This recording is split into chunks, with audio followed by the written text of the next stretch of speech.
ठीक है, हम डाइट ले क्यों रहे हैं, रीजन क्या। डाइट का काम सारे का सारा ये है कि जो हम हमारी बॉडी है उसकी उसको अपनी नॉर्मल फंक्शनिंग के लिए, ओवरऑल हेल्थ एंड फंक्शनिंग के लिए जो जो इंग्रेडिएंट्स चाहिए वो अगर आपकी डाइट में शामिल हैं तो हम उसे क्या कहते हैं कि वो आपके पास वो एक बैलेंस डाइट है।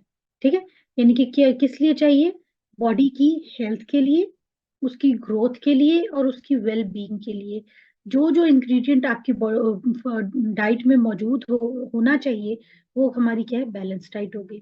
ठीक है, अब आपके इसमें क्या आ जाते हैं, आपके तमाम एसेंशियल न्यूट्रिएंट्स। अब ये न्यूट्रिएंट्स क्या होंगे, ये वही न्यूट्रिएंट्स होंगे जिनसे हमारी बॉडी बनी हुई है, जिससे हमारे तमाम मेटाबॉल जो डिफरेंट बॉडी फंक्शंस हैं वो सारे परफॉर्म हो रहे हैं, और वो क्या है, हमारे बायोमोलिक्यूल्स।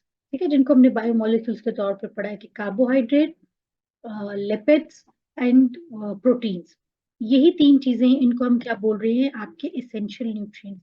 इनके अलावा जो एक और एक्स्ट्रा न्यूट्रिएंट हमें चाहिए होता है, जो हमारी बॉडी को नॉर्मल फंक्शनिंग के लिए चाहिए, क्यों, क्योंकि हमारी बॉडी इसको प्रोड्यूस नहीं कर रही है, इसलिए इसे हमने उन बायो न्यूट्रिएंट्स में नहीं डाला था। लेकिन ये क्या है हमारा, ये वो फंक्शंस, वो बायो न्यूट्रिएंट्स हैं जिनको हम अपनी फूड से ले रहे हैं, और वो है हमारे विटामिन। ठीक है, अब विटामिन एंड मिनरल्स।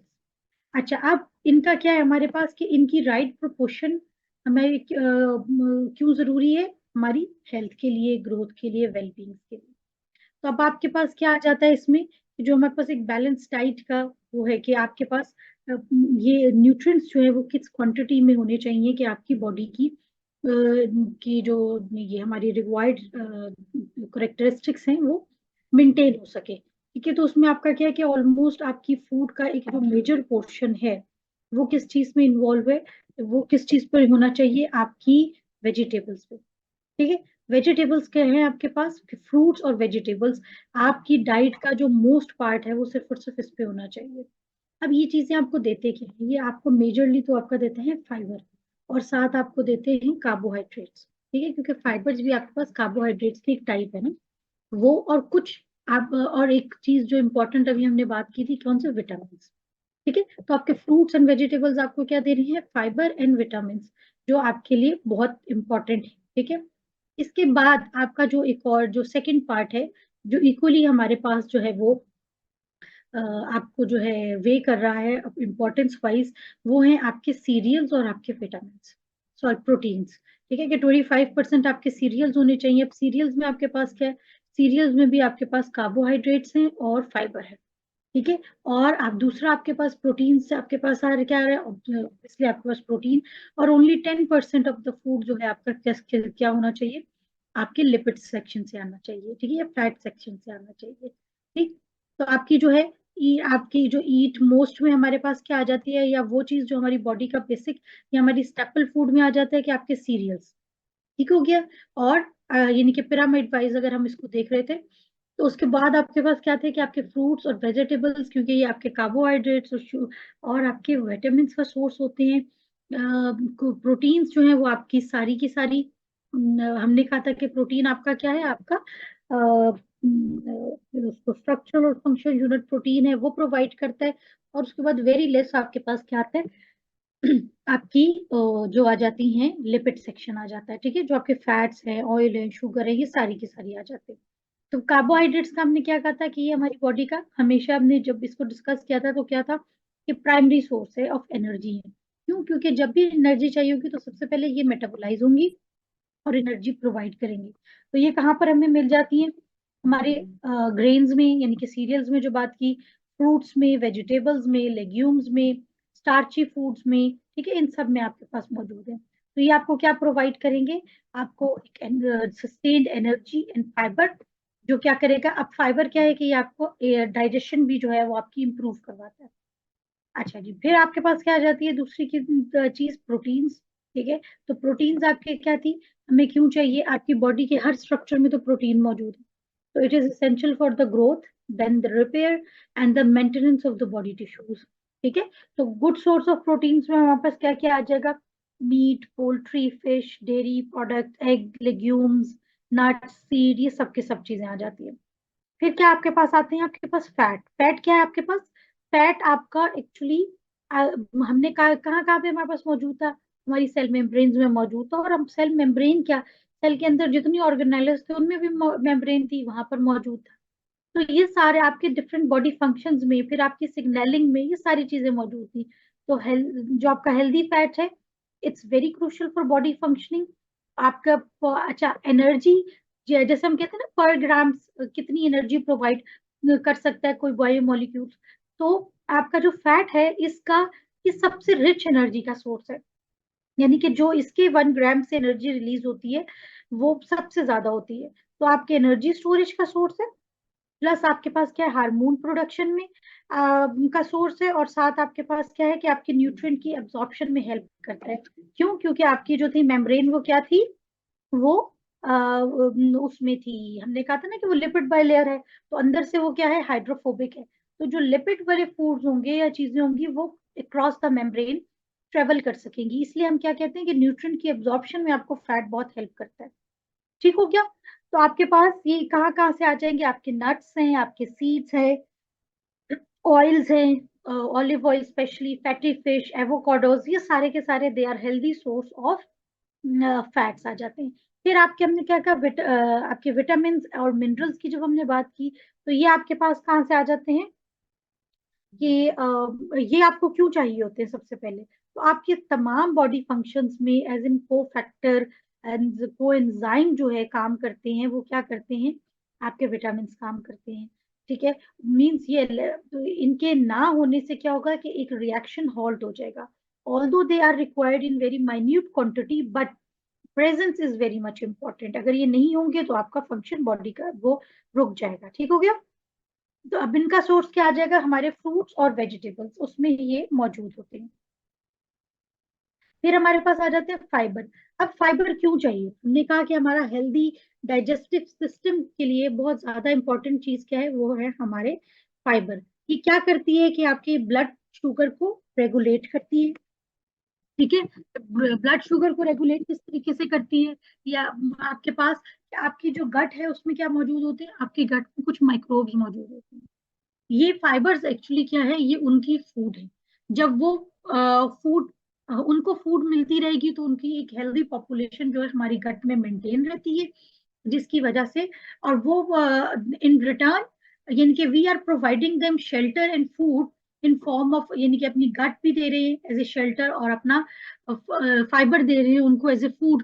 तो इन रिटर्न वो हमें क्या दे रहे हैं, they are helping us in digesting, यानी कि हेल्दी डाइजेस्टिव प्रोसेसेस के लिए हेल्प कर रहे हैं, जो आपकी ब्लड शुगर है उसको रेगुलेट करते हैं, और आपके डाइजेस्टिव सिस्टम की जो है हेल्थ को मेंटेन रखते हैं। ठीक है, तो इसको फिर हम क्या बोलेंगे कि ये हमारा क्या है, सिम्बियोटिक रिलेशनशिप। फिर वाटर, ऑब्वियसली वाटर बहुत जरूरी है, क्योंकि हमारी बॉडी जो है उसके तमाम फंक्शन, इवन जो हमारा सेल स्ट्रक्चर है, क्या उसमें मौजूद था, साइटोप्लाज्म था, उसका 70% भी क्या चीज है, वो हमारे पास क्या है, साइटोप्लाज्म है, और वो क्या है, वाटर है। ठीक है, तो not only it keeps us hydrating, बल्कि जो तमाम बॉडी के फंक्शंस हैं, न्यूट्रिएंट की ट्रांसपोर्ट है, टेम्परेचर रेगुलेशन है, वो सारी की सारी रिलेटेड है आपकी वाटर से। ठीक है, अच्छा, इस सब इन सारी चीजों के बावजूद जो एक और बहुत हमारे पास अ, एक रूल है हमारे पास, एक हेल्दी डाइट का, ये बैलेंस डाइट का, वो क्या चीज है, वो है हमारे पास मॉडरेशन। तो मॉडरेशन किसमें, इन कंजप्शन ऑफ शुगर, शुगरी या हाई फैट या प्रोसेस्ड फूड की कंजप्शन को हमने क्या करना है, मॉडरेशन में रखना है। ठीक है, अच्छा, इसके अब बैलेंस डाइट के हमारे पास क्या बेनिफिट्स क्या आ जाते हैं हमारे पास। ऑब्वियसली हमने कहा था कि बैलेंस डाइट है ही क्या, कि ये वो डाइट है जो हमें वो तमाम चीजें प्रोवाइड कर रही है जो कि जरूरी है हमारी बॉडी की ऑप्टिमम हेल्थ के लिए, उसकी वेलबींग के लिए। ठीक है, तो बैलेंस डाइट क्या हमें देती है, एसेंशियल न्यूट्रिएंट देती है, आपकी बॉडी का हेल्दी वेट मेंटेन रखती है, आपकी ग्रोथ और डेवलपमेंट को सपोर्ट करती है। और ये जब चीजें मेंटेन होंगी तो ऑब्वियसली वो आपकी बॉडी को क्या करेगी, एक एनर्जी लेवल देगी, एक आपकी जो एनर्जी लेवल को बूस्ट अप रखेगी। ठीक है, यही तमाम चीजें आपको हेल्प कहाँ करती है, ये आपके इम्यून सिस्टम को सपोर्ट करती हैं, और आपके इम्यून सिस्टम को हेल्दी और एक्टिव रखती है। ठीक है, और ये बहुत इंपॉर्टेंट है आपकी बॉडी के लिए, क्योंकि ये आपको आपके इन्फेक्शन और उनसे लड़ने में हेल्प देता है। फिर वही आपकी के प्रमोट ओवरऑल हेल्थ और वेलबींग ऑफ द बॉडी। ठीक हो गया। इसके बाद हमारे पास क्या चीज आ जाती है?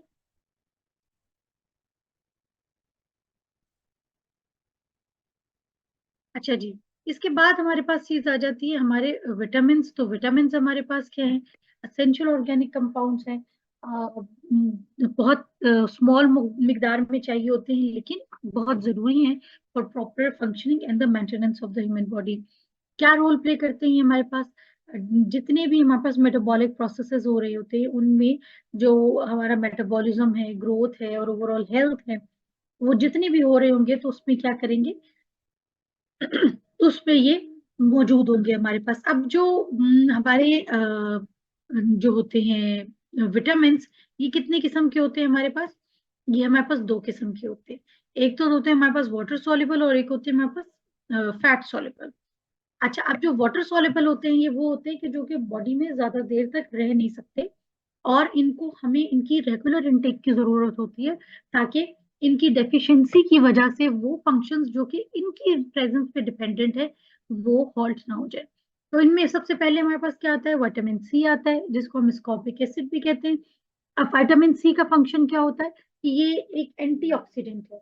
एंटीऑक्सीडेंट का काम होता है, एंटीऑक्सीडेंट का काम ये होता है कि वो जो सेल में फ्री रेडिकल्स को प्रोड्यूस नहीं होने देता। ठीक है, मींस ये उनको बेसिकली फ्री रेडिकल्स का मतलब ये है कि ऐसे जो है हमारे पास इलेक्ट्रॉन्स या ऐसे कंपाउंड्स मौजूद होते हैं जो हर वक्त सेल को एक वर्किंग कंडीशन में रखते हैं। ठीक है, एक नए से नए रिएक्शन में जो है उसको इन्वॉल्व ये रखते हैं, जिसकी वजह से क्या होती है? सेलुलर एजिंग होती है। तो जो फ्री रेडिकल्स हैं, उनकी जो है ऑक्सीडेशन कर देता है ये, और उनको प्रोटेक्ट जो है उनको फ्री नहीं रखता। तो सेल को क्या है कि सेल का जो एजिंग प्रोसेस है वो उसको स्लो कर देता है, एंटीऑक्सीडेंट। ठीक है, तो अब हमारे पास क्या हो जाता है कि आपकी क्या किस लिए जरूरी होते हैं? आपकी कोलेजन। कोलेजन हमारे पास क्या है? कोलेजन हमारी वो प्रोटीन है जो हमारी स्किन की हेल्थ को मेंटेन रखती है। हमारे जो मसल्स में टेंडन्स हैं, लिगामेंट्स हैं, या जो हमारी ब्लड वेसल्स में लिगामेंट्स हैं, ये उनकी हेल्थ को मेंटेन रखती है। और आपकी इम्यून सिस्टम को जो है वो हेल्प करती है, कि वो क्या करती है? इम्यून सिस्टम को सपोर्ट करती है। और प्लस आपके पास क्या करती है कि आयरन की एब्सॉर्प्शन को इनहांस करती है। तो विटामिन सी के आप ये देखो कितनी वैरायटी ऑफ फंक्शंस है, ठीक है, जिनमें ये हमारे पास यूज हो रहा होता है। अच्छा, अब इसकी सोर्सेज क्या है हमारे पास? तमाम citrus fruits, strawberries, kiwis, bell peppers, broccoli, tomatoes, ये सारे के सारे हमारे इसके पास इसके सोर्सेज। ठीक हो गया। इसके बाद हमारे पास क्या आ जाता है कि आपके बी कॉम्प्लेक्स। ठीक है, बी कॉम्प्लेक्स हम इसको क्यों कह रहे हैं? क्योंकि ये एक सिंगल विटामिन नहीं है, बल्कि ये हमारे पास क्या है कि ये एक ग्रुप ऑफ विटामिन है। ठीक है, और ये मिलकर मल्टीपल फंक्शंस कह रहा है, रेंज ऑफ फंक्शंस है जो इससे रेगुलर से हमारे पास क्या कर रहे हैं? एसोसिएटेड है। तो जो हमारा B1 है, इसको हम थायमीन भी बोलेंगे। अब B1, B2, 3, 4, 5, 3, 4 नहीं है, 5, 6, 7, 9 एंड 12। ठीक है, तो B1 हमारे पास क्या है? इसको थायमीन भी कहते हैं, और इसका पहला काम क्या है कि ये कार्बोहाइड्रेट से इनको किस में कन्वर्ट करता है? एनर्जी में कन्वर्ट करता है, और आपकी नर्व फंक्शनिंग को जो है वो रेगुलेट करता है। अब ये कहाँ से आपको मिलेगा? आपकी ग्रेन से, आपकी लेग्यूम से, नट्स से, और प्रोटीन सोर्सेज लाइक आपके बीफ वगैरह से। यहाँ पोर्क लिखा है, इसे हम बीफ भी कर सकते हैं, ऑल दो पोर्क में भी हमारे पास मौजूद है, लेकिन बीफ आपको इधर हम कर देते हैं। ठीक हो गया? ठीक हो गया। अच्छा, फिर हमारे पास क्या आ जाता है कि राइबोफ्लेविन, ये विटामिन B2, इसका नाम क्या है हमारे पास? राइबोफ्लेविन भी हम इसे कहते हैं। इसका का भी काम क्या है? हमारे पास एनर्जी प्रोडक्शन में इन्वॉल्व होता है, और क्या करता है? नॉर्मल ग्रोथ को सपोर्ट करता है, प्लस एंड टिश्यू रिपेयर। ठीक है, normal growth and the tissue repair of the cell, B12 हमारे पास इन्वॉल्व होता है। लेकिन इसके सोर्सेज हमारे पास क्या है? Dairy products, meat, leafy green vegetables, और हमारे पास क्या है? Fortified cereal. Fortified cereal means कि सीरियल्स में हम इसको ऐड करके सकते हैं, जिनमें एडिशनली हमने ऐड किया हो। ठीक है ना? अच्छा जी, अब उसके बाद हमारे पास क्या आ जाता है, विटामिन B3, नियासिन इसका ऑल्टरनेटिव नाम है हमारे पास। ये भी एनर्जी प्रोडक्शन में और हेल्दी स्किन, नर्व और डाइजेशन में जो है हमारे पास हेल्प करता है। ठीक है, डाइटरी प्रोडक्ट्स में हमारे पास इसके पास क्या चीज आ जाती है, मीट है, फिश है, नट्स है, होल ग्रेन्स, ये सारे के सारे हमारे पास क्या आ जाते हैं, इसके सोर्सेज आ जाते हैं। ठीक हो गया।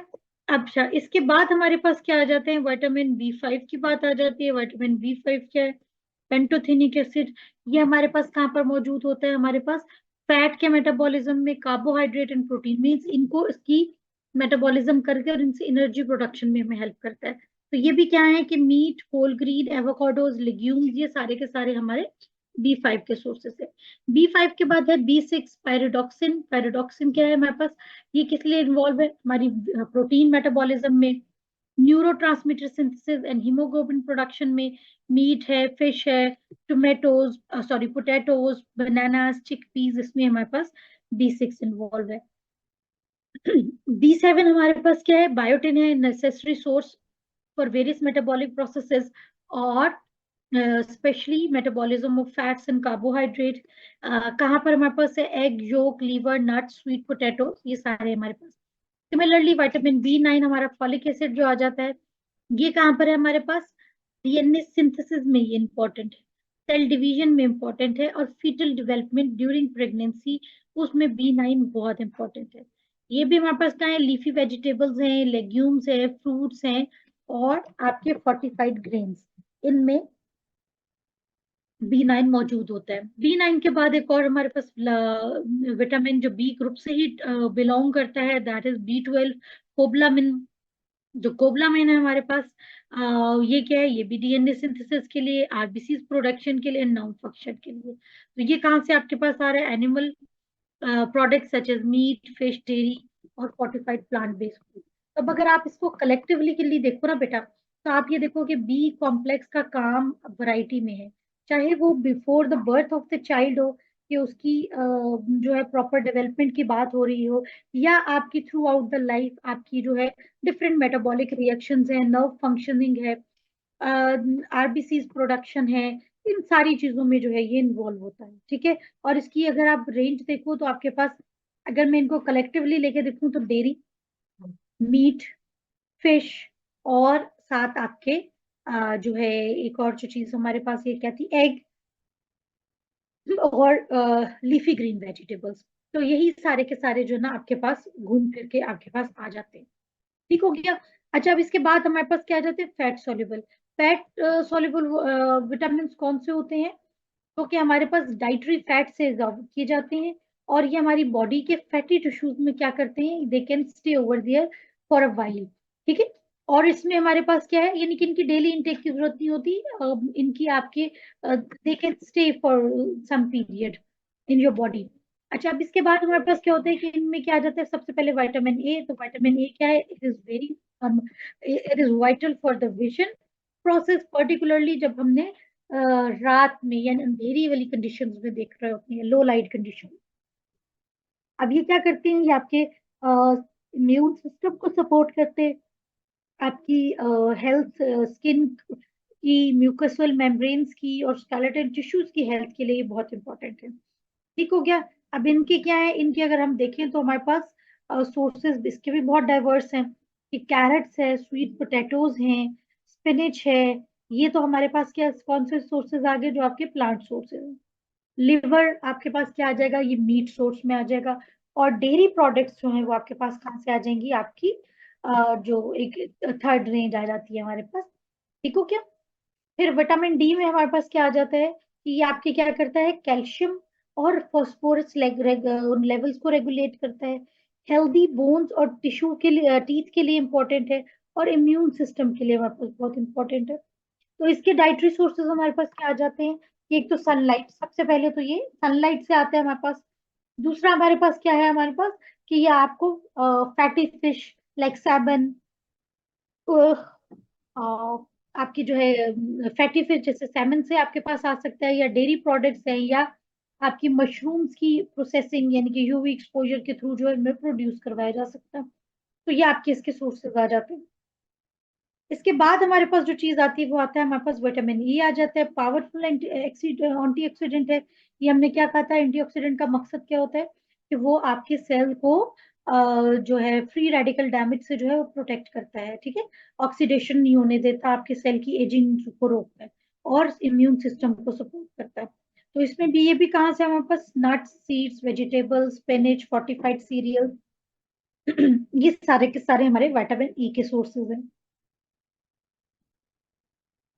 अच्छा, विटामिन के में हमारे पास क्या आ जाता है कि आपके ब्लड क्लॉटिंग में बहुत इंपॉर्टेंट रोल प्ले करता है, बोन हेल्थ में, कैल्शियम यूटिलाइजेशन एंड एब्जॉर्प्शन में। और ये भी कहाँ से हमारे पास green vegetables, broccoli and vegetable oil में विटामिन के मौजूद होता है। ठीक हो गया, तो ये हमारे पास टोटल जो थे विटामिन आ गए। अब इनका काम क्या हमारे पास, हमने कहा कि सपोर्टिंग मेटाबॉलिज्म। अब हमने देखा कि क्या है आपकी, लिपिड है, कार्बोहाइड्रेट है, इन सब के मेटाबॉलिज्म में ये इन्वॉल्व है। अब इसमें हमारे पास ये देखो, ये क्या करता है इनमें, इन रिएक्शंस में एज इन को एंजाइम काम करता है और डिफरेंट फंक्शंस को यानी कि इसकी वजह से वो जो फंक्शंस हैं वो टेक प्लेस होते हैं। अब अगर ये ना होगा तो वो फंक्शन रुक जाएंगे। ठीक हो गया। फिर आपके पास हमने ये कहा था कि it help in converting food into energy. ठीक हो गया। अच्छा, उसके बाद हमारे पास क्या हो गया, इम्यून फंक्शन को इनहांस करता है आपके पास।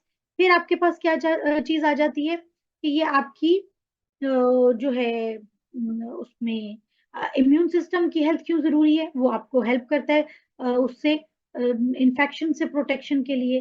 ठीक हो गया। इसके बाद आपके पास क्या आ गया, आपकी proper proper growth and development के लिए ये बहुत इंपॉर्टेंट है। हमने फिर कहा कि बहुत सी चीजों में आपके एज एन एंटीऑक्सीडेंट काम कर रहा है, आप फ्री रेडिकल डैमेज से बचा रहा है। तो ये सारे के सारे इसके हमारे पास कुछ फंक्शंस आ जाते हैं। ठीक हो गए। एक मिनट बेटे।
अच्छा जी।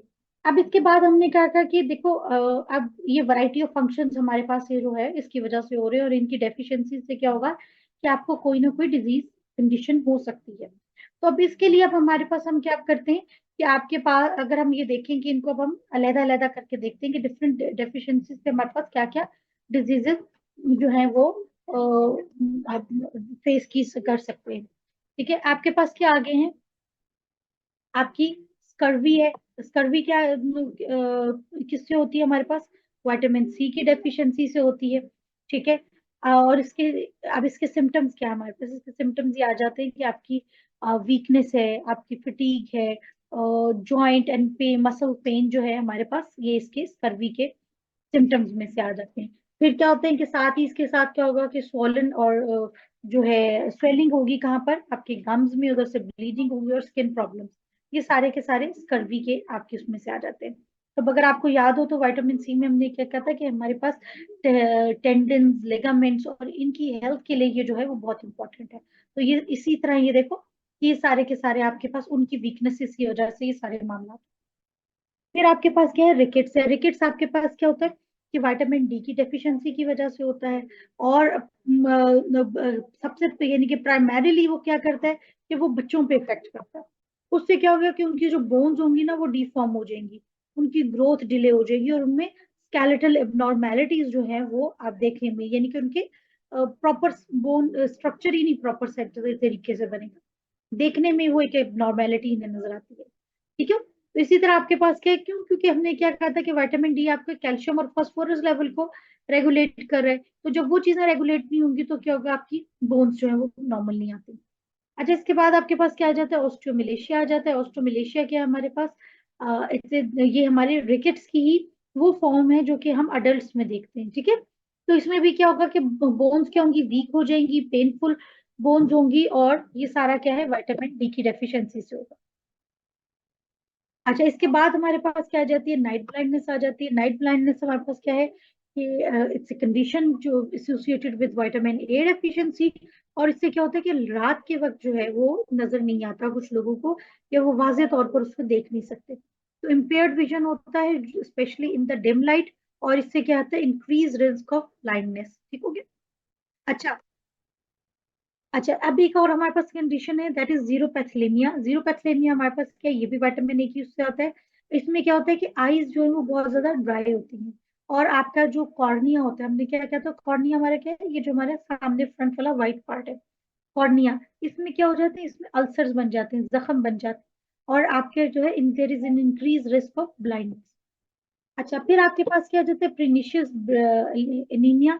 अब ये हमारे पास क्या है, प्रीनिशियस एनीमिया या अनीमिया, हमारे पास ये क्या है, आपके पास विटामिन बी 12 की डेफिशिएंसी की वजह से होता है। और ये क्या है आपके पास, आपकी आरबीसी जो है, रिडक्शन इन द आरबीसी, जिसकी वजह से आपके पास क्या होगा कि वो आपकी जो है फिटीग होगी, शॉर्ट ब्रेथनेस होगी, वीकनेस होगी, न्यूरोलॉजिकल इश्यूज हमारे पास होंगे। इसी तरह हमारे पास क्या आ जाता है, बेरी बेरी आता है, ये भी हमारी एक कंडीशन है विटामिन बी 1 की डेफिशिएंसी से। और बेरी बेरी किस में होगी, present with symptoms like muscles weakness, nerve problem और कार्डियोवास्कुलर इशू। अच्छा, फिर एक और हमारे पास क्या है, आपकी एक और डिजीज, प्लेग्रा। प्लेग्रा आपके पास क्या होता है, विटामिन बी 3 की डेफिशिएंसी से होता है।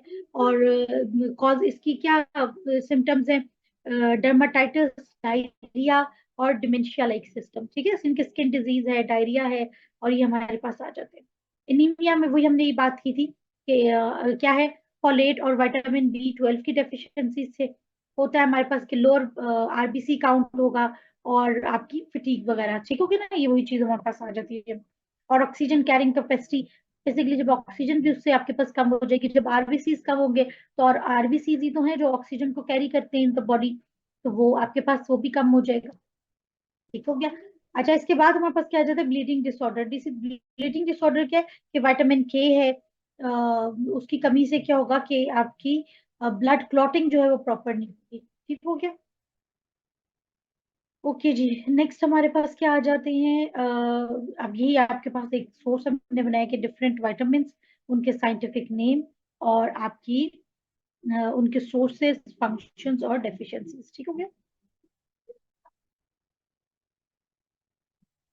अच्छा, मिनरल्स हमारे पास क्या होते हैं, देखो अभी हमने क्या बात की थी कि बायोमोलिक्यूल्स हमने बात कर लिए, फैट्स और ये कार्बोहाइड्रेट्स और प्रोटीन, ये सारी हो गई। इसके बाद हमने दूसरी क्या बात की थी कि हमारी वाइटामिन हो गए। इसके अलावा एक और चीज जो बहुत ज्यादा इंपॉर्टेंट है, और ये भी एज एन को फैक्टर हमारे पास काम कर रहे होते हैं। ठीक है, तो यानी कि एक रिएक्शन है, इवन आपका कोई भी केमिकल रिएक्शन है ना, ये भी सारे के सारे केमिकल रिएक्शन जो बॉडी में हो रहे हैं, तो उनको स्पीड अप करने के लिए बाहर जैसे एंजाइम यूज होते हैं ना, इसी तरह हमारे पास बॉडी के अंदर।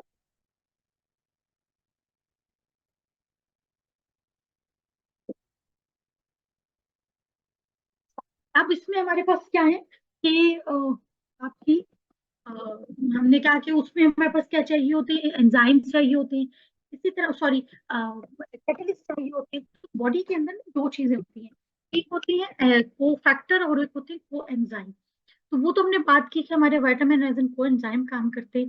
जो मैक्रोमोलिक्यूल्स और माइक्रोमोलिक्यूल्स हैं ये एज इन कोफैक्टर काम करते हैं, यानी कि they are important for the different reactions. ठीक है, ये नहीं होंगे तो रिएक्शन स्लो हो जाएगा और वो समटाइम्स वो हॉल्ट भी हो जाते हैं। तो इसमें आ जाते हैं आपके पास जैसे कैल्शियम है। कैल्शियम क्या है, क्यों इंपॉर्टेंट है? They are the building and maintaining क्या, strong bones, teeth, nerve function, muscle contraction and blood clotting. ठीक हो गया। और ये कहाँ से हमारे पास आ रहा है? वही हमारे dairy products, green leafy vegetables and fortified food. जैसे आपने नेस्ले में देखा कि उसमें आपके पास क्या है, वो जो दूध देते हैं नेस्ले वाला जो है नेस्विटा, ठीक है, उसमें उन्होंने ऐड किया हो तो उसे हम कहेंगे फोर्टिफिकेशन। मैग्नीशियम हमने क्या कहा था कि ये क्या पर रोल प्ले करती है हमारे पास, मसल्स और नर्व फंक्शनिंग के लिए इंपॉर्टेंट है, energy production, bone health, nuts, seeds, whole grain, इन सब में जो है हमारे पास ये मौजूद होती है। ठीक है, तो आपकी भी फिर आ जाती है आपकी पोटेशियम। पोटेशियम हमारे पास क्या था कि आपके फ्लूइड बैलेंस के लिए, नर्व फंक्शन के लिए और मसल कॉन्ट्रैक्शन के लिए potassium is very much important. कहाँ पर मौजूद है? आपके bananas, potatoes, oranges and beans में पोटेशियम मौजूद होगी। ठीक है, पोटेशियम और के साथ एक और जो चीज हमारे पास साथ साथ चलती है और फ्लूइड बैलेंस में इन दोनों का बैलेंस बहुत जरूरी है, वो है potassium and the sodium balance pump जो हमारा चलता है। तो वो कितने आगे के फ्लूइड बैलेंस, नर्व ट्रांसमिशन या nerve function and muscle function में, ये तीनों के तीनों जो सोडियम और पोटेशियम में ये हमेशा साथ चलती है। ठीक हो गया। और ये हमारे पास कहाँ है? In many process food and salt में हमारे पास सोडियम मौजूद होती है। अच्छा, इसी तरह हमारे पास जो था कैल्शियम के साथ जो दूसरा थी वो थी फास्फोरस था। और ये दोनों मिलके क्या करते हैं? आपकी बोन्स को रिपेयर करते हैं, टीथ को, इसमें इंपॉर्टेंट होते हैं। अच्छा, ये हमारे पास आ गया। अच्छा, इसके साथ साथ हमारे पास क्या है, ये कहाँ मौजूद होते हैं हमारे पास? मीट, फिश, डेयरी प्रोडक्ट्स, इनमें ये हमारे पास मौजूद होते हैं। ओके जी। नेक्स्ट हमारे पास एक क्या चीज आ जाती है, वो हमारे पास आ जाता है क्लोराइड। क्लोराइड क्यों चाहिए? ये भी हमारे फ्लूइड बैलेंस में साथ मिलके काम कर रहा है सोडियम के। और आपके साथ क्या है, कहाँ से हमारे पास आता है? हमारे पास सॉल्ट से आता है और वेजिटेबल से।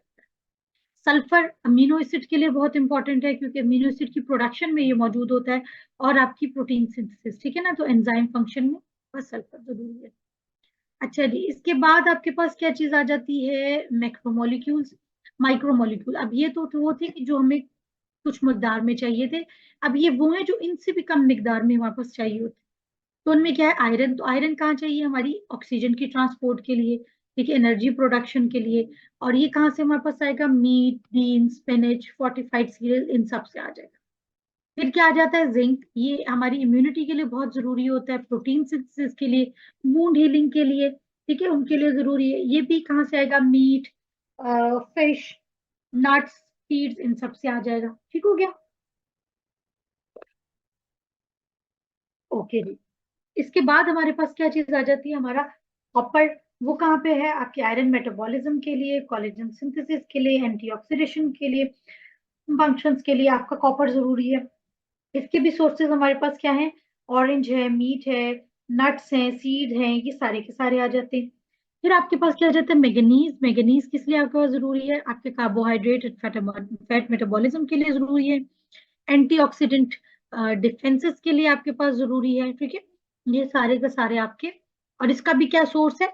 नट्स, ग्रेन्स, वेजिटेबल्स, ये सारे। अब सिलीनियम है, ये भी एंटीऑक्सीडेंट के तौर पर काम कर रहा है, थायराइड फंक्शनिंग के लिए जरूरी है। आयोडीन भी थायराइड हार्मोन की रिप्रोडक्शन करता है, मेटाबॉलिज्म को रेगुलेट करता है।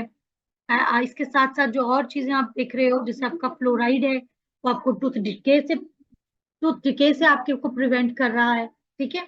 और इसके बाद क्या है आपके पास? आपका क्रोमियम है, ये क्या है? कार्बोहाइड्रेट और लिपिड मेटाबॉलिज्म में इन्वॉल्व होता है। और आपकी क्या है, इसके सोर्सेस क्या है? वो भी मीट, नट्स, वेजिटेबल्स और मोल्बिडिनियम। तो ये किस लिए? आपके पास एंजाइम फंक्शन के लिए, डिफरेंट एंजाइम फंक्शन को हेल्प करता है। तो अब आप इन सबको अगर चीजों को देखो तो ये सारे के सारे जो मिनरल्स हैं इनकी आपके पास सोर्सेस तो ऑलमोस्ट सबके सेम है। Vegetables, nuts, whole grains. ठीक है, तो ये सारे के सारे आपके पास, इनके पास ऑलमोस्ट सबके सेम है, और लेकिन फंक्शन थोड़े थोड़े हमारे इनके पास चेंज होते चले जाते हैं। ठीक हो गया। अच्छा जी, यहाँ पर हमारे पास ये बैलेंस डाइट के जो इंग्रेडिएंट हैं वो तो आपके पास खत्म हो जाते हैं। ये छोटी सी आप लोगों के लिए की थी कि आप लोग इसको देखो कि हमारे पास डिफरेंट जो है इनका क्या हमारे पास फंक्शन है।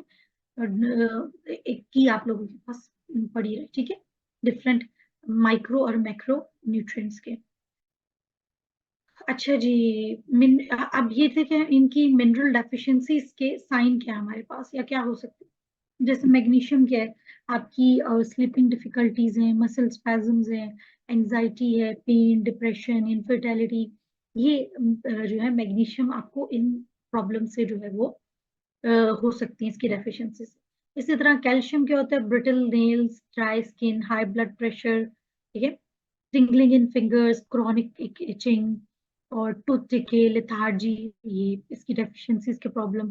Iodine, low body temperatures, like weak nails, weakness, fatigue, और आपकी क्या स्वेलिंग, सोर टंग, कोल्ड हैंड्स, ये सारे के सारे आपके आयोडीन की डेफिशिएंसी से। इसी तरह जिंक का आपके पास क्या है, वीक इम्यूनिटी, एक्नी और rashes, thinning of hair, diarrhoea, allergies, infection. ठीक है, सेलेनियम क्या है, आपके वुंड हीलिंग जो है वो स्लो हो जाएगी, इम्यून सिस्टम स्लो हो जाएगा, मेमोरी प्रॉब्लम्स हो सकते हैं, मेटाबॉलिज्म स्लो हो सकता है, हेयर लॉस और ड्राई हेयर, इनफर्टिलिटी। तो आप ये देखो, ये छोटी छोटी सी चीजें हैं जिनकी वजह से कि ये दो बहुत माइन्यूट क्वांटिटी में हमें चाहिए होती है, लेकिन अगर ये ना हो तो आपको कितने किस्म के मसाइल का सामना करना पड़ सकता है। ठीक हो गया। अच्छा जी, इसके बाद हम आ जाते हैं हमारे पास किस पे, हमारी क्वालिटी ऑफ फूड पे। ये तो हमने सारे इसके इंग्रेडिएंट पढ़ लिए, तो क्वालिटी क्या है। देखो, क्वालिटी को हम ये देते हैं कि ओवरऑल फूड में क्या न्यूट्रिशनल वैल्यू है, ठीक है, उसकी क्या करेक्टरिस्टिक्स हैं, वो बनी किस चीज से हुई है, क्या वो सेफ है खाने के लिए, क्या वो आपकी जो ये बैलेंस डाइट वाली रिक्वायरमेंट है वो पूरी कर रही है, और क्या वो देखने में भी अपीलिंग है कि नहीं।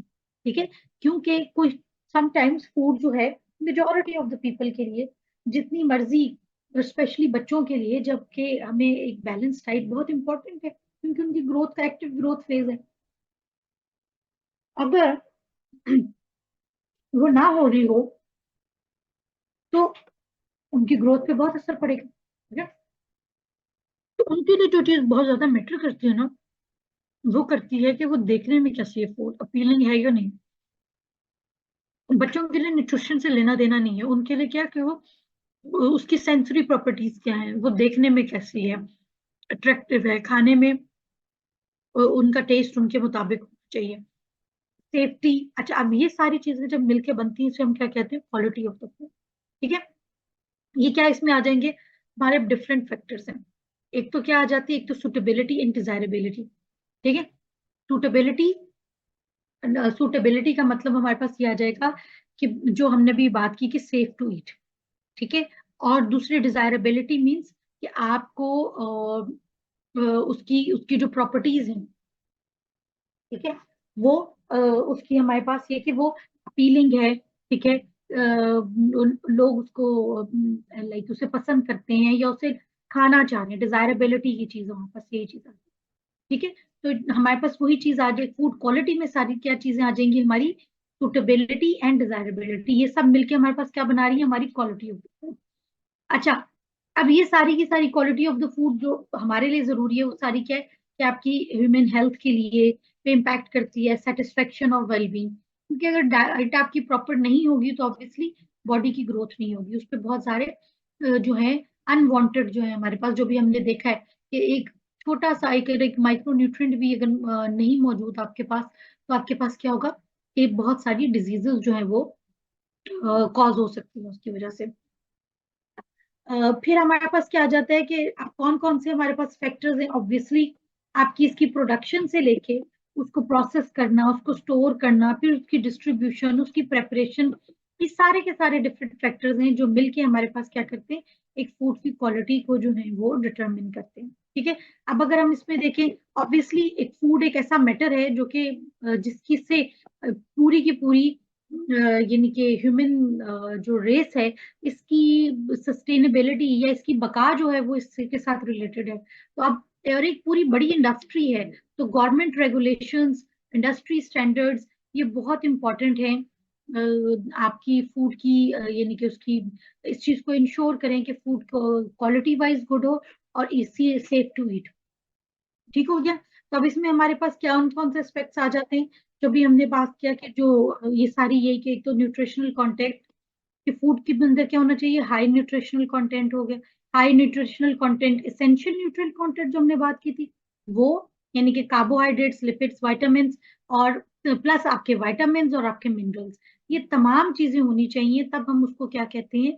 क्यों? क्योंकि ये हमने अभी बात की कि ये तमाम चीजें क्या करती हैं, कलेक्टिवली मिलके आपके जो ये डिफरेंट बॉडी फंक्शंस हैं, ना सिर्फ उनको हेल्प करती हैं, प्लस अगर ये मौजूद ना हो तो हमारी बॉडी को डिफरेंट किस्म की जो है वो डिजीजेज हो सकती है। इसी तरह हमारे पास क्या है, सेफ्टी। सेफ्टी की क्या बात की थी हमने, कि सेफ्टी का मतलब ये है कि आपके पास इसमें कोई हार्मफुल केमिकल नहीं होना चाहिए, कोई कंटेमिनेंट नहीं होना चाहिए, कोई पैथोजन नहीं होना चाहिए, जो इसकी जिसकी वजह से वो जो फूड है वो आप यानी कि जो खाए उसको कोई ना कोई वो बीमार हो जाए, या उसमें कोई हेल्थ इश्यूज उसको फेस करने पड़े। फिर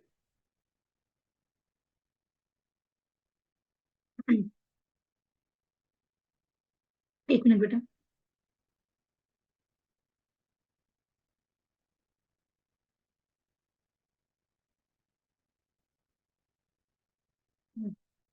फिर हमारे पास क्या चीज आती है, कि फूड जो है वो क्या होनी चाहिए, फ्रेश होनी चाहिए। ठीक है। अब देखो, अब फ्रेशनेस का हम किस चीज से लगाते हैं अंदाजा, डिफरेंट किस्म के फूड की ना फ्रेशनेस मेजर करने के डिफरेंट लेवल है। जैसे अगर आप चिप्स खाते हो तो आपको चिप्स में क्या नजर आ रही होती है, कि उसमें क्रिस्पीनेस होनी चाहिए। ठीक है। आप कोई फ्रूट्स देखते हो तो फ्रूट की फ्रेशनेस कैसे होती है, कि उसका टेक स्किन जो है वो क्या नजर आ रही होती है, उस पे कोई रिंकल्स नहीं है, उसकी अपीयरेंस बहुत फ्रेश है, वाइब्रेंट है। ये हमारे और उसका जो है फ्लेवर जो होता है वो बहुत यानी कि फ्रूट्स और वेजिटेबल में मैटर कर रहा होता है हमारे पास। इसी तरह आपके पास क्या होते हैं, क्यों अब ये क्यों इंपॉर्टेंट है हमारे पास, क्योंकि अब आपको अगर देखो तो फ्रूट्स या वेजिटेबल्स ये जिनको हम इस तरह मेजर कर रहे हैं, वक्त के साथ साथ ना सिर्फ उनकी अपीयरेंस पे फर्क पड़ता है, बल्कि उनकी न्यूट्रिशनल वैल्यू पे भी फर्क पड़ता है। वक्त के साथ साथ उसका न्यूट्रिशनल वैल्यू कम हो रही होती है। तो हमारे लिए क्या होता है, और अगर वो कुछ ऐसा फूड भी होता है ना कि जो अगर पड़ा रहे तो वो खराब हो जाता है, तो वो आपके पास क्या है, कि वो फिर उससे क्या होगा, आपके हेल्थ रिस्क भी जो है उससे आपको भी उसकी वजह से हो सकते हैं। तो इसलिए freshness is very much important. जैसे अब दूध को अगर ले लो, तो दूध अगर आपके पास खराब आ जाएगा, तो ना तो सिर्फ उसकी अपीयरेंस खराब होगी, उसका फ्लेवर भी खराब होगा, और वो आपकी हेल्थ के लिए भी एक रिस्क है। ठीक हो गया। अच्छा, इसके बाद हमारे पास क्या आ जाते हैं, फ्लेवर एंड टेस्ट। ठीक है। अभी हमने बात की थी कि अगर फूड फ्रेश होगी तो वो क्या होगी, वो आपकी उसका ना सिर्फ जो सेंसरी क्वालिटीज हैं वो बहुत मैटर कर रही होगी, बल्कि उसका जो फ्लेवर है, उसका अरोमा है, उसका जो टेक्सचर है।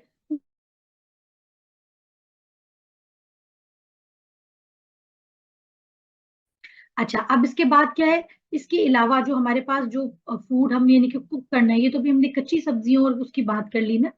इसके अलावा जब आपके पास इवन मीट अगर हाई क्वालिटी का होगा, या आपकी जो ये जो जिनको हमने कुक करके यूज करें, अगर उनकी क्वालिटी हाई होगी, तो आपके पास जो है उसकी आफ्टर कुकिंग और ये सब चीजें भी जो है वो उसकी क्वालिटी को जो है वो यानी कि उसका एक अच्छा फ्लेवर आएगा। प्लस इससे इन सब चीजों के अलावा आपका जो कुकिंग का मेथड है ना, वो भी बहुत ज्यादा मैटर करता है, कि फूड का जो है वो फ्लेवर और उसका जो टेस्ट है उसको चेंज करने में या उसको इन्हांस करने में जो है वो रोल प्ले करता है। ठीक हो गया। फिर आपके पास क्या आ गई थी, हमने कहा अपेरेंस है, कि अपेरेंस क्या होती है उसकी, अपना जो उसकी वो क्वालिटी है, जो उसकी ओवरऑल लुक हमारे पास क्या अपेरेंस ऑफ द फूड। ठीक है। वो क्या करेगी, उसकी अपील पे, उसकी परसेप्शन और उसकी क्वालिटी पे जो है बहुत करेगी, मैटर करेगी। क्योंकि समटाइम्स हम देखते हैं कि कुछ फूड जो होते हैं वो चाहे हेल्दी नहीं है, कुछ नहीं, जैसे अब आप डोनट्स को देख लो, ठीक है, कि दे आर एक बड़ी एक अनहेल्दी ऑप्शन है, लेकिन वो इतनी खूबसूरती से उसको प्रेजेंट किया होता है कि वो आपको अपील करती है, ठीक है, और हमें लगता है कि ये बहुत एक हेल्दी चीज है और खानी चाहिए, और हम बच्चों को दे रहे होते हैं, ठीक है। इसी तरह सूप को देख लो, ठीक है, उसमें हालांकि इतनी हाई कॉर्न स्टार्च आपने उसमें ऐड किया हुआ है, ठीक है, सिर्फ उसका वो एक टेक्सचर देने के लिए, लेकिन ये टेक्सचर जो है वो आपके, अगर वो टेक्सचर नहीं होता तो आपको सूप नहीं पसंद आता, ठीक है। ऑल्दो आपको ऐड करने से उसका टेक्सचर तो मिल रहा है, लेकिन उसकी वो न्यूट्रिशनल वैल्यू आप थोड़ा सा लो कर रहे हो, ठीक है। तो ये आपकी कुछ अपेयरेंस है, टेक्सचर है, ये चीजें बड़ी इंपॉर्टेंट होती हैं। प्लस ऑथेंटिसिटी, ऑथेंटिसिटी का मतलब ये होता है कि जो आपने लेबलिंग की हुई है ना फूड पे, कि ये कैसे प्रिपेयर किया गया है, या ये कहाँ से सोर्स किया गया है, वो जो है वो उसको ट्रूली लिखा हुआ है कि वो कहाँ से लिया गया, ठीक है ना। और उसका क्या है हमारे पास, कि उसका प्रिपरेशन मेथड क्या है, क्या जब आप जहाँ से आपने फूड सोर्स किया है वो एथिकल सोर्सिंग है। आपने उसमें कोई, जैसे अब सब्जियों में क्या किया जाता है कि जब उसको पानी देना है तो अक्सर क्या, कि आप उसको गंदा पानी दे दिया जाता है, तो ऑब्वियसली वो कंटामिनेशन जो गंदे पानी की है वो सब्जी में रहेगी, ठीक है। इसी तरह अगर जो जिसमें आप फिश फार्मिंग कर रहे हैं और उसमें अगर आप पानी जो है वो गंदा दे रहे हैं, उसमें हैवी मेटल्स या कोई और चीजें, तो वो क्या होता है कि वो वहाँ का जो लाइव स्टॉक है फिश में, उसकी उसकी उसमें जो है वो उसको टेक अप करेगी और उसकी बॉडी में वो वहां रहेगा, ठीक हो गया। तो आपके पास क्या है, सस्टेनेबल एग्रीकल्चर प्रैक्टिसेस या फेयर ट्रेड प्रैक्टिसेस, ये बहुत ज्यादा इम्पोर्टेंट है। अगर हम ऑर्गेनिक फूड कह रहे हैं तो आपने वाकई ऑर्गेनिक तरीके से उसको प्रोड्यूस किया है, ठीक है, उसमें कोई केमिकल फर्टिलाइजर्स नहीं डाले, कोई सिंथेटिक चीज नहीं डाली, ठीक है। तो ये आपके पास, इनको हम कहते हैं फेयर ट्रेड प्रैक्टिसेस, ठीक है, और एथिकल सोर्सेज जो होते हैं आपके, एथिक्स जो है आपके बिजनेस एथिक्स, ये चीजें। फिर इन सब चीजों के बाद एक और जो चीज हमारे पास आती है वो होती है कि आपने कोई एक तो ये चीज है ना कि हाँ ये डालनी थी, ठीक है, हमने फूड की क्वालिटी या उसके अपेयरेंस या उसका टेक्सचर, ठीक है, उसका ओवरऑल एक्सपीरियंस एनहांस करने के लिए।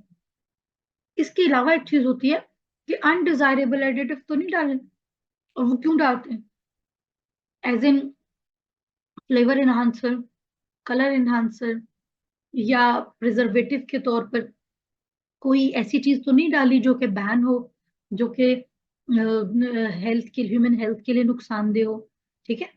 और फिर आपके पास क्या है कि प्रॉपर आपने फूड को अच्छा पैक किया है कि ताकि उसकी क्वालिटी और जो फ्रेशनेस है वो मेंटेन रहे। ये तो नहीं कि आपने उसकी क्योंकि हम अगर देखें तो ब्रेड्स और ये जो इस तरह की चीजें होती हैं, इनकी अगर प्रॉपर पैकेजिंग ना हो तो आपके पास क्या होगा कि वो फूड जो है वो जल्दी खराब हो जाएगा, ठीक है, और उसका जो है वो टेक्सचर और टेक्सचर के साथ उसका फ्लेवर और ये चीजें जो है सारी की सारी खराब हो जाएंगी, ठीक है ना। तो ये आपके पास क्या आ जाते हैं, पैकेजिंग और शेल्फ लाइफ में चीजें आ जाती हैं इसलिए। और शेल्फ लाइफ क्या होती है कि हमें पता है कि अच्छा एक ब्रेड जो है वो 3 से 4 दिन के लिए फ्रेश है, तो उस पे यही प्रॉपर लेबलिंग की हुई हो, ठीक है। ये ना हो कि आप उसको एक एक दो दो हफ्ते की दे दें और वो चीज खराब हो चुकी हो, ठीक है। तो क्वालिटी में सिर्फ यही नहीं कि फूड आपके पास वही फूड हो कि जी स्पॉइल ना हुआ हो सिर्फ, कि हम खाएं तो हमें कुछ बीमार हो जाए, बल्कि क्वालिटी ऑफ फूड में ये चीजें भी शामिल होती हैं कि जब आप फूड का बेस्ट एक्सपीरियंस है, ठीक है, कि ब्रेड आप तोड़ रहे हैं वो खराब नहीं हुई है लेकिन उसकी अपीयरेंस खराब हो चुकी है, ठीक है। खराब होने का तो मतलब ये ना कि उसके ऊपर फंगस ग्रो कर जाए, ठीक है, कि अब वो हैजर्डस है, वो तो खाना ही मुश्किल है। लेकिन आप ब्रेड तोड़ रहे हैं और उसके साथ क्या है कि वो झड़ रही है ब्रेड, क्योंकि वो फ्रेश नहीं थी, तो वो जो टेक्स्ट उसके जो मॉलिक्यूल्स हैं उनकी आपस की बॉन्डिंग खत्म हो गई है और वो झड़ झड़ के गिर रही है, आसानी से टूट रही है। वो इलास्टिसिटी, वो जो टेस्ट जो है, अब वो सिर्फ अपेरेंटली चेंज नहीं हुई है, उसका टेस्ट भी चेंज हो चुका है, ठीक है। तो ये आपके पास क्या है कि ये सारी चीजें भी आपकी क्वालिटी में शामिल हो जाती हैं, ठीक हो गया। अच्छा जी, इसके बाद हमारे पास जो एक और चीज आती है वो आती है हमारी प्रेजर्वेशन टेक्निक्स। कि ये जो फूड हम कहते हैं कि हमने ऑब्वियसली देखो, पहले तो और तरीकाकार था कि हमारे पास फूड वहीं अवेलेबल होती थी जहाँ प्रोड्यूस हो रही होती थी।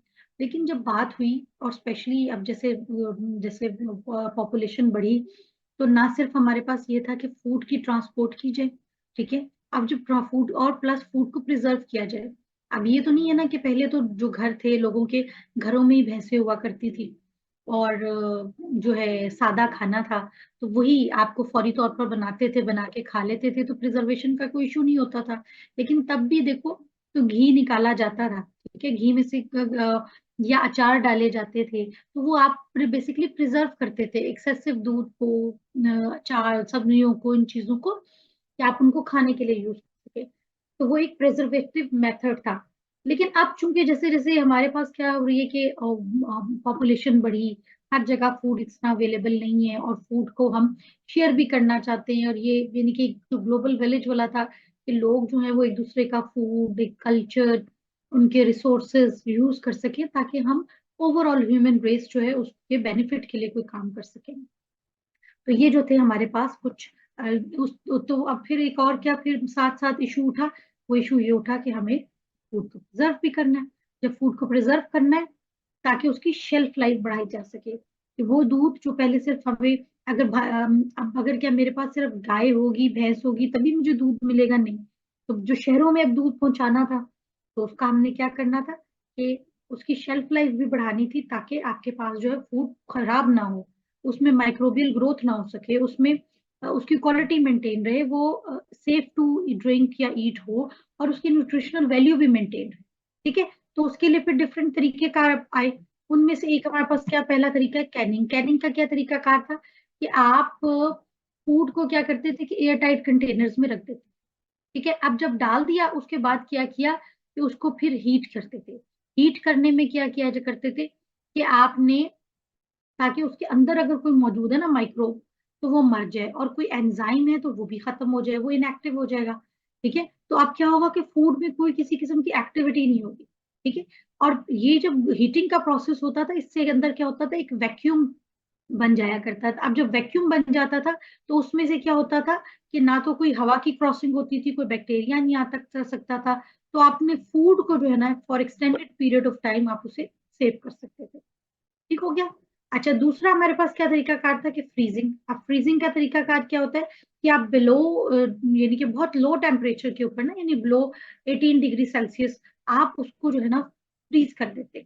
उससे क्या होगा कि जो इंजाम पहले माइक्रोब और ये जो एंजाइम मर गए थे, वो क्या करते थे, उनकी ग्रोथ रुक जाती है, यानी कि वो ग्रो नहीं कर सकते, क्योंकि इनको ग्रोथ करने के लिए एक ऑप्टिमम टेम्परेचर चाहिए, वो मिलेगा नहीं, तो क्या होगा कि उनकी ग्रोथ रुक जाएगी, ठीक हो गया।